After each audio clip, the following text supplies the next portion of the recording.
जय माता दी सभी को। क्या आपने कभी ये रियलाइज किया है कि भगवान ने हमें स्पेशली एक डेट ऑफ बर्थ, एक टाइम ऑफ बर्थ और एक दिन पर ही इस दुनिया में भेजा।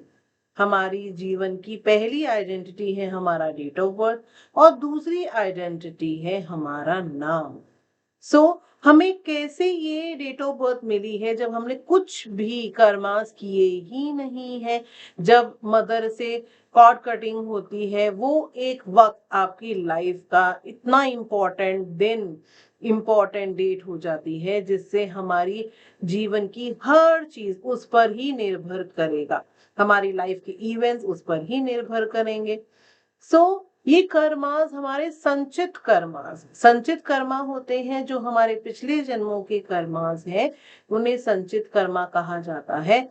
और उन्हीं के आधार पर हमें प्रारब्ध कर्मा मिला है। प्रारब्ध कर्मा मतलब इस जन्म में जब हम आए हैं तो कुछ चीजें ऐसी हैं जो हम चेंज नहीं कर सकते हैं, जैसे कि हमारी कास्ट, हमारे माता पिता, हमारी आयु, जो हम निश्चित नहीं कर सकते।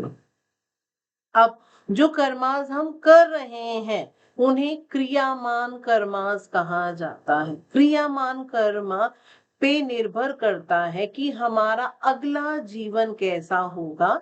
क्या हमें इस जीवन में मोक्ष प्राप्ति होगी या नहीं होगी, या और भी कुछ हम भार लेकर अगले जन्म तक पहुंचेंगे और उसका हमें भुगतान अगले जन्म में करना पड़ेगा।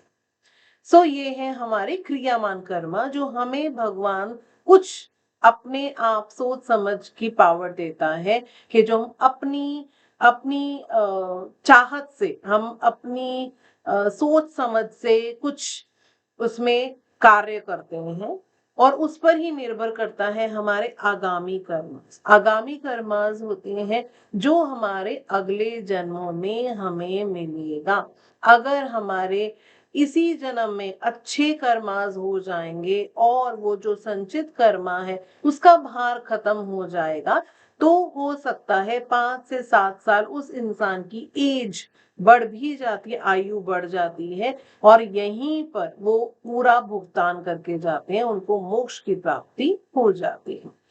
हमें अपने कर्मास को हमेशा ध्यान में रखते हुए ही कुछ चीजें करनी चाहिए, ताकि हमारे भार कम हो रहे हैं, संचित कर्मा जो है वो खराब नहीं हो रहे हैं, अच्छे हो रहे हैं, कम हो रहे हैं। और उसी से ही हमें जिंदगी में सक्सेस और हमारी लाइफ की खुशियां भी मिल सकती